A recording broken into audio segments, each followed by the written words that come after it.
Hello and welcome to my YouTube channel. To those of you who are very new to this channel, my name is One and I just want to take this time to welcome you. It is October, the 10th month of the year, the month of completion.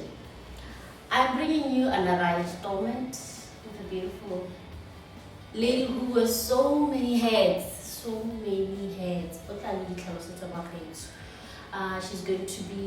We're going to have a conversation with her as a kingdom entrepreneur.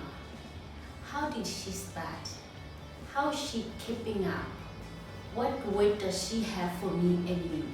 Without wasting any time, I'm just going to welcome her to introduce herself to you and me. Good afternoon, Muruti. Good afternoon. I call her Muruti because I remember when we were at university, she was known as Woman of God. Now she's a Muruti. But let me not take the spotlight. Can you please introduce yourself? No, before you introduce yourself, welcome. Thank you so much for having me. I'm honored to have you. I appreciate it. Guys, I don't have past this. The anointing. I'm just going to allow you to introduce yourself to us.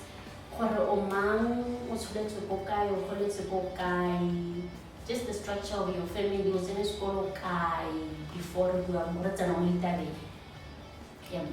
Hello everyone, hello viewers. My name is Ndiko Muzila. I was born in Francistown, raised in Nata, schooled Nata Primary, Suas EJSS in Nata, then Mount Senior Secondary School, University of Botswana, Assembly Bible College, UDCAF University. That is my journey. And yes, I'm a trained educator. Yes. I'm a writer and author of 43 books, a publisher.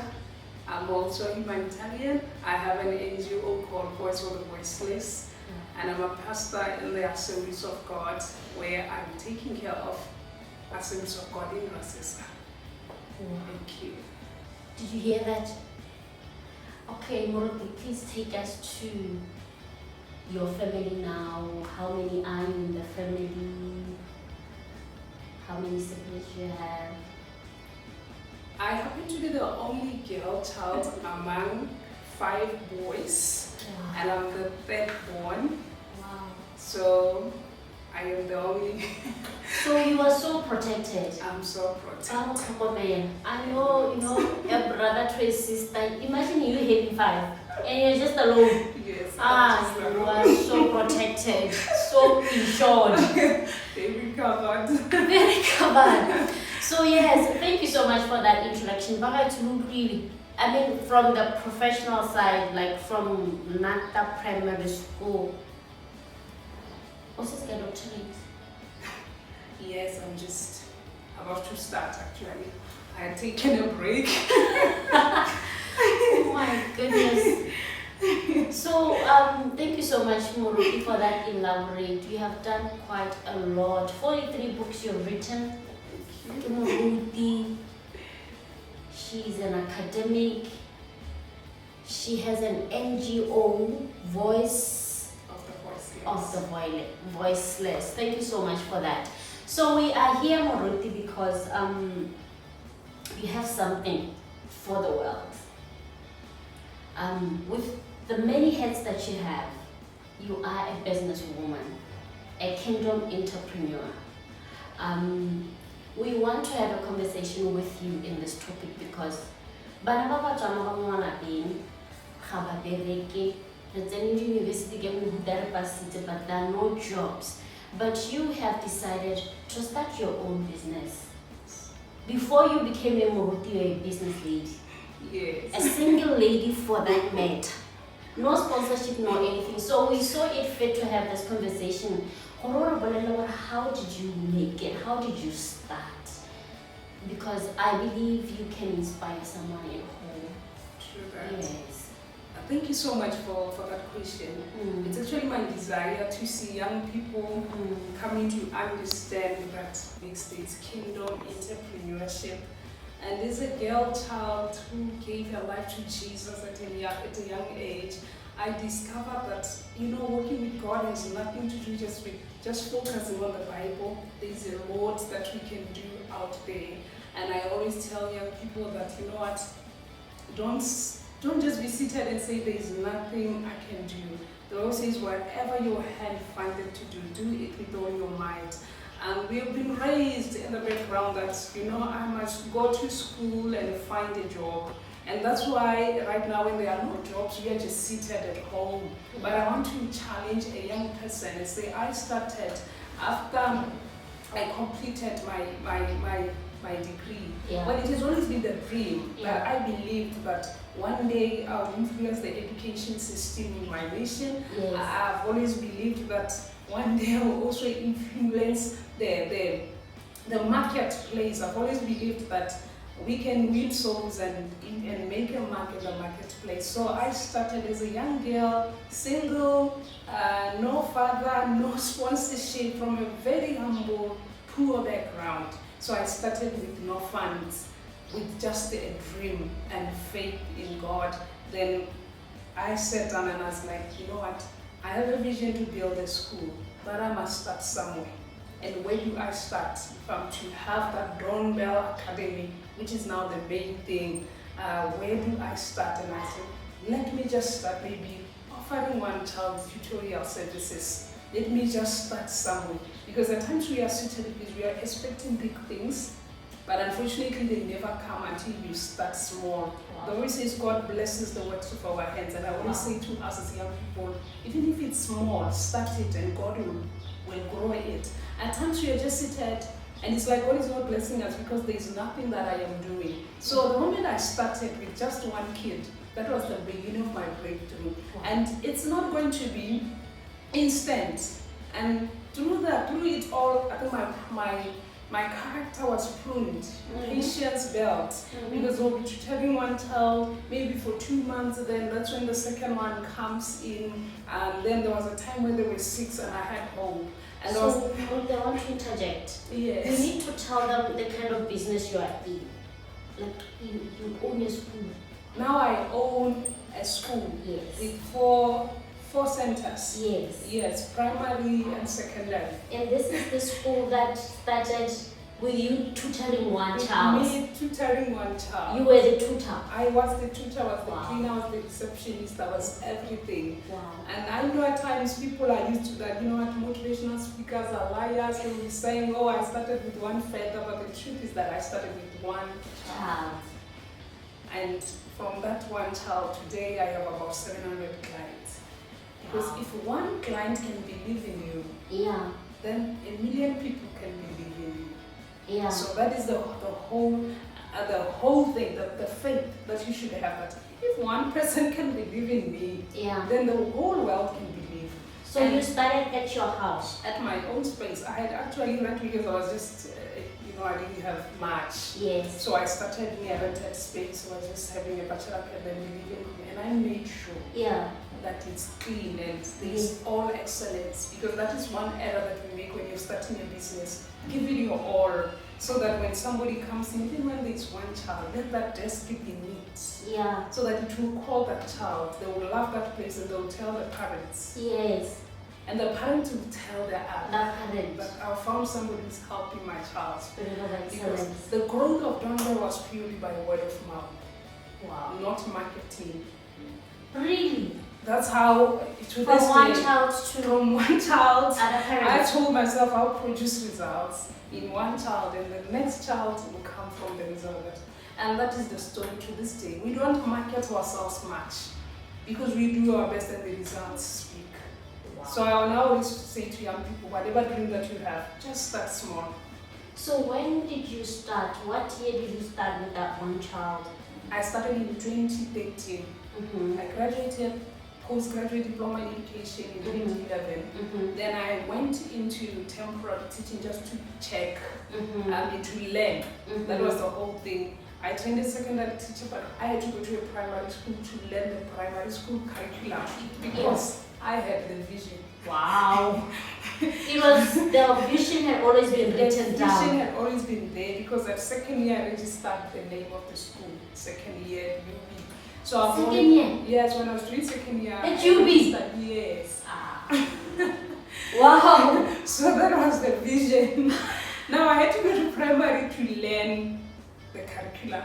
So you wrote down the vision, you registered the name of the school, The name of the second school. year at the Second university. year at the university. So Habakuk, you were running after the vision. Running after the vision. As you were going to temporary teachings, you know what you are looking for. I knew what I was looking for. Ah, So I this is went how- there and I did my best, and the school head would send me into special platforms, and I was learning how to set Management. exams, management, I was setting exams and shredding for the region, and I did my best. I got 2 awards the moment I got. There's a temporary teacher in a primary school trained as secondary, so I did my best. I remember you taught at some school Philip Mosho then blockade. for how long? I stayed there 3 years. For 3 years. Because I went full time into John Bell in 20. The moment I quit the contract, because what I did, I started with 3 months. They kept on renewing my contract because I was doing my best. I was doing my best, but then at the time I was doing that, I started part-time tutoring. So that by the time I quit, I focus here full-time. There's something. There's that clientele Yes. already. So that's how it all started. And learning the curriculum, and as you can see, all these things, they end up adding up into one thing. I learned the curriculum from there. What did I do? I started writing because I'm a writer and a publisher. Yes. I started writing primary school books now. Oh my goodness. And now they're the ones that are used in the school and in other schools. So that's how I started. So you started with one child. I started with one. Now you have 700 Now I'm children. at 700 children. 4 branches. 4 branches. The school has registered. Oh my goodness, this is too powerful. You know that scripture that talks about write down the vision. That vision. It is the one that is being highlighted when you are telling us about your story. Because second year, I was just going to school myself. Just going to school. But when by the time I go 4th year, you knew what you The wanted. plan was clear. The plan was so clear. Yes, even the writing, because all these things that we're talking about entrepreneurship, I've always been passionate about writing, and I think I was the first young Motswana to publish a Christian book. Because by the time I published it, I drafted the book when I was still 19. What, 19-year-old? 19-year-old. Was it UB? UB. First year? Yes. So I drafted the first book, and there was a lot of criticism because, of course, I've never seen anybody my age writing anything Christian because I'm not a pastor. So, but the vision, when you have a vision, it will always speak. I went to publishing companies, they were not so convincing, and I registered mine. So you should never be stopped. Put your foot. Yes. Wow, That's how I started being a publisher. I published myself. And the very first Oh, okay, fine. So like they were closing doors for you. You're like, okay, you're closing the door. I'm gonna open I'm mine. gonna open mine. So if they're not employing you, employ yourself. Wow. So Muruti, I've realized that you have employed a lot of young people. How many are we talking about? I have 16 employees. 60. Yes. Majority or all of them are young people. Young people. Because I've realized there's potential in young people. And as they come here, I always tell them, Donwell is a place where you should be activated and see and become a better version of yourself. And I have a lot of young authors now around me here in Donwell. So a lot of talent you find it in Donwell. Oh, this is powerful. Okay, so now Muruti, because you have 4 branches, we want to know how you are keeping up. What are the characteristics of maintaining this that you started so many years ago? Yes, one thing that is very, very important is grace will come, but you should maintain what God has given you. And I always do my best, but I'm still young, so I cannot retire. So I'm still the principal, CEO of Donwell, but what I do is that I've equipped leaders, people who can do the best work that they can do, and I position them in this centers. But every morning I wake up and make rounds in every center, and they don't know when I'm coming, so they are always ready. So the standard is maintained. Whether you come to whichever center, you find that The standard of excellence is the same. I equip them and I've taught them. But I move around to see if everything is going well. So you believe in excellence. I believe in excellence. I love the fact that you have decided to equip those that are following you, so that when you are not there, you know that Ndiko Muzila, and you know, the moment you equip them, they're taking it to the others, they're even taking it to the children most follow. So I think that's what you are also modeling the leadership role as. So in terms of characteristics, what do you think, what can you share with us? What, as a business person, first of all, you have talked about excellence, or be excellent, maintain that standard.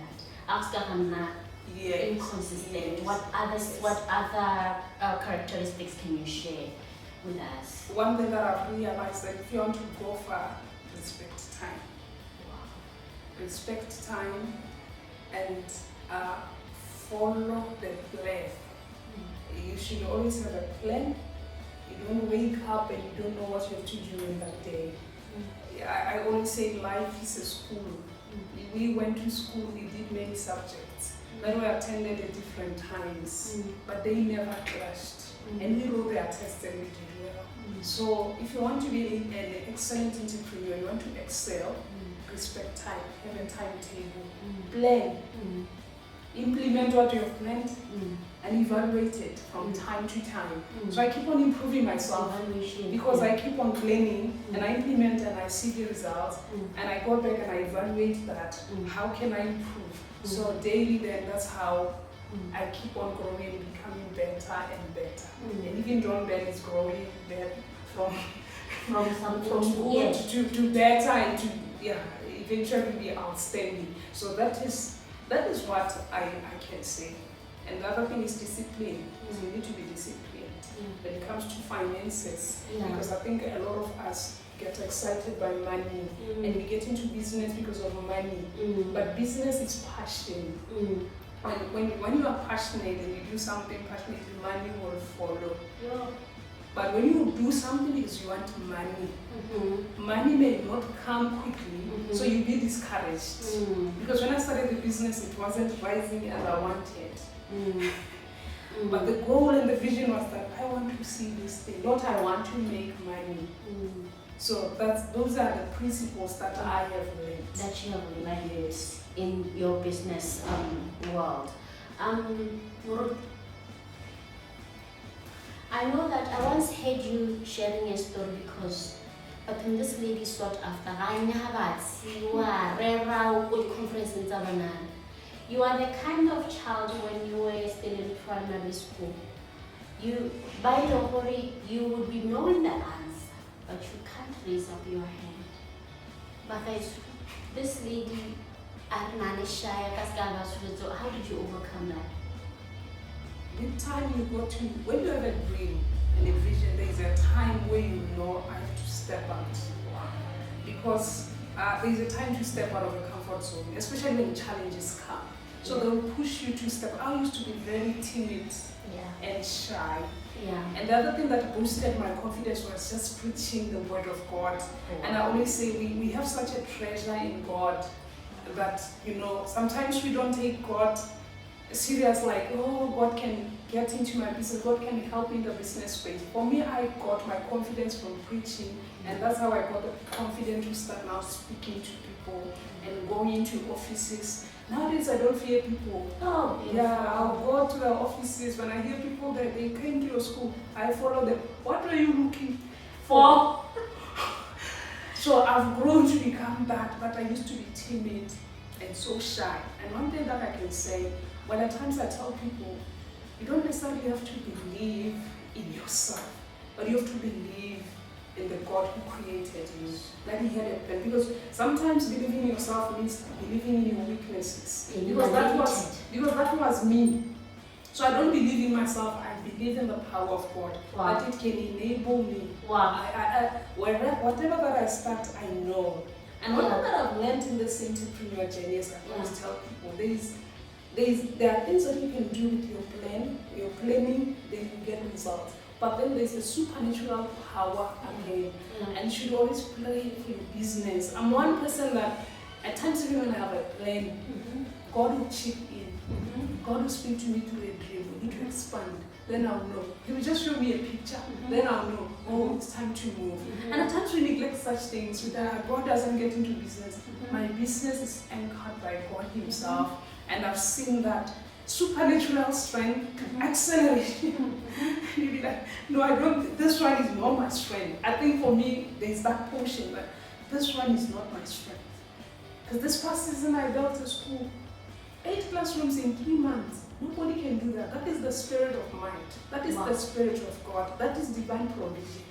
You built another branch with how many classrooms? 8 classrooms with boardrooms and the computer lab and admin block. In 3 months. In 3 months. It cannot happen in witchcraft. Some things is the supernatural power of God with divine provision. God will just open doors. You know, there was a time I was like, what am I doing? But when I go back to God, He'll be like, let's finish it. Let's finish it. Yeah, and I've also realized that you work closely with your brothers. A lot. But malatsi a gompieno wena ka nna go motsamela go kgonuko go ka nna wa ikenya stranger. How do you do it? You are always with your brothers. Like you are like this. Yes. How do you keep that? Maybe you should encourage another family because families are so dysfunctional these days. Yeah. True that. This is one thing that I learned. Well, actually, they call me the glue of the family at home. Yeah. And I think somebody can learn this. Yes. You don't just stay there and say, at home we are scattered. Because I wouldn't say, of course, we are born again, but we were not that much united. Yeah, but we have always been good kids, good to one another. But there came a point where I was like, no, I want to do my best and be intentional with bringing the family together. So that to this day, even on Sundays, you'll see us after church, we meet, we gather, pray together and play together. And we engage one another. You will find my brother in my business, you'll find me in his business, and you'll find the tender I've given to my other brother, he's into construction. That's just how God, because God is interested in our families. Exactly. And at times your breakthrough is and the family. Oh, Jesus. But we believe that family, because that's what the devil has done, to say, I'd rather trust a stranger than a family member, or I'd rather trust a non-believer than a believer. That is the theory of the devil. Those are the traps of the devil. Those are the traps of the devil, because he's twisting the order of God. The order of God. Guys, it's going down. You were born in that family for a reason. Exactly. And He placed you intentional. Every time I look at my brothers, it's like God was intentional. Each one of them is playing a special role. And I've worked with my brothers in my business with produce. To this day, I work with the other one. You'll find him, come and instruct music in London, but he has his own school. And we support one another. And one thing that I did, I had to make sure that each one of my brothers, whoever is doing anything, I support them. Because when you do that, the blessing of the Lord will come. So God sponsors you knowing that you are not just going to eat alone. You are going to touch other people's ear. So that's what I would encourage us. If your family is good, I never had a good relationship with my mother. Who is your mom? She's in Nada. We are friends nowadays. You can call me, we talk for hours. Why didn't you have a relationship? I think she had, because my dad passed when I was still 4 years, and she was a young widow, 29 years old. So I think she was bitter. She was going through a lot of stress, and she happened just mysteriously to take out the bitterness on me. So only you out of the 5 boys. So we never had a good relationship at all. Yes. But for all these years where she mistreated me and would argue, and I remember there was a time where she said, you should go to Kumbuleka. I am not your mother. Yes. That program is South African. Yeah, she said I should go to Kumbuleka. Kumbuleka is what? In South Africa, to say go and find your father. Go and find your parents. Oh yeah, I remember that. Yeah, go and find them. That's what she said to me. And ask myself, who is going to be used to solve this situation? Oh my God. Sometimes we become victims when we're supposed to be victors. Then I say, I'm going to rise and be the restorer of the relationship. So when she did back to me, I returned it for good until good overcame evil. Then we became one. So we are united. And you know, sometimes she was mistreating you positively, True that. because like I realized, we are not taught to talk or to express how we're feeling, Yeah. and you're just going to express this Yes. and she didn't know how to deal with what she was going through. They don't know how to deal. But because, like you are saying, each and every child is born for a purpose in that particular family, with God, Yes. the Lord used you to mend that situation. But oh, I'm loving Moruki's story. Your stories are so powerful. Thank you so much. And I remember, one last story about you. You believe in starting small. I remember when you were driving your feet, and you told us, guys, I started with a Honda Fit, and you got your band, right? Ronald Banana, you want quick cash. Yes. Microwave things. Yes. But you believed in starting small. You started with one child. True. One child. One child. I was going wrong, but let's sponsor. One child, Abasimala. That's how you are. 700 students. Yeah. 2022. 4 branches. 2022. She's a pastor, guys. Please share us that last story. Studying with the Honda Fit. Yes, I really started small. I believe in processes because I realized God is interested in processes, and the quicker we learn in the processes, the more, because the processes, they increase our capacity. So a lot of people who get the microwave success, you don't have character, you don't know how to handle. So I had to go through processes, taste, learn, know how is it to drive that outfit, and then I would have a breakdown before I can own a Mercedes-Benz. Now when the Mercedes-Benz came, I was in a better position to handle that. So I started with the Honda Fit, and as you know, the stigma that surrounded the car. But I was so focused that I worked hard.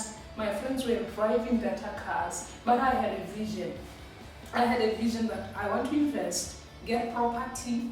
After property, then that's when I'll buy a better car. Because they'll tell you that, no, when you move around, nobody sees your houses, but those are assets. Those are assets. So I told myself, let me just buy. So I invested in 2 properties. After investing in 2 properties, I had properties where I was driving on Honda Fit, and people will not know. They are not seeing it. So and people started praising me after I bought a Mercedes-Benz. Wow! But at the time, I had invested in millions. So that's how we look at things. We want things that are quick. And it was a process. 6 years driving Honda Fit, selling ginger juice. I used to sell ginger, sell food. Because sometimes that's what I can say to a young person. At times you have the bigger vision, but you may need to feed use the small things to feed the bigger vision. Wow. I sold ginger, I sold food, so that at the end I support the bigger vision. Yes. Today I'm no longer saying those because the vision now is up and running. It's so evident, Muruki. It's so evident. So don't fear to start small. Don't fear to start small. So wow, Muruki, we are not gonna finish. We're not gonna finish. Do you have any last words for our people here? I want to say this to us that the world believes in success that comes with corruption. Some they sell their souls to the devil. There are 3 ways of success.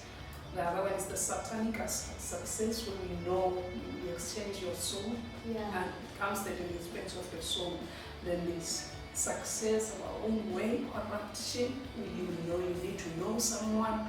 And I want to say this to you, child of God, you don't need to know someone. Yes. You need to know God.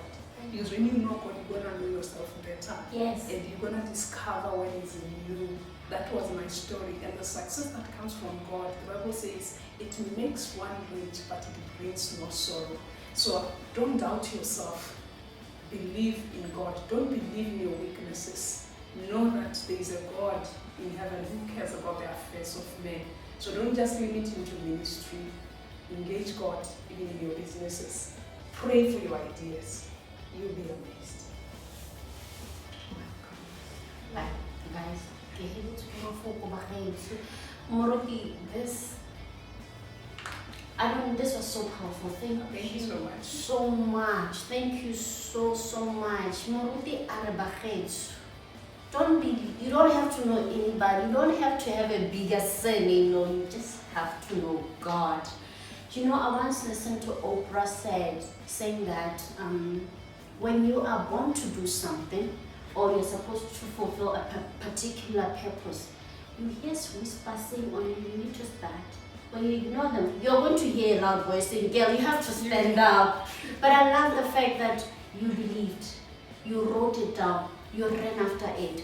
Thank you so much, Muruti, for this. I am inspired. I don't know what about you, my friends. I hope you enjoyed this installment. Continue to like and share and subscribe to our channel. This message should be heard by each and every person in the whole world. Thank you so much for watching. We will meet in the next video. Thank you so much. Thank you all.